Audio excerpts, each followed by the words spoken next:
కర్మ అని పలకడం వల్ల ఈ పదం అంటేనే చాలామంది భయపడిపోతూ ఉంటారు. కర్మ అంటే వేరే ఏది కాదు, పని. మనం చేసే పని ఏదైనా సరే దానిని కర్మ అంటాము.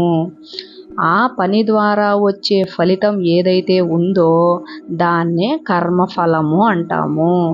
అయితే ఈ కర్మఫలము మంచి చేస్తే మంచి, చెడు చేస్తే చెడు.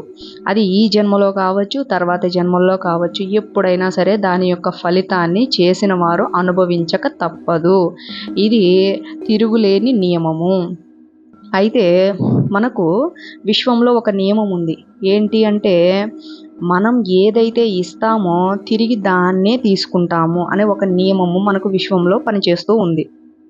అయితే ఇప్పుడు చూడండి, నేను ఒక వేప విత్తనాన్ని భూమిలో నాటాను. వేప విత్తనాన్ని భూమిలో నాటి నేను ప్రతిరోజు ఎదురు చూస్తున్నాను.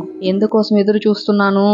ఒక మధురమైన ఫలాన్ని ఇచ్చే వృక్షం భూమిలో నుంచి రావాలి అని. నేను ఇప్పుడు నాటింది ఏంటి?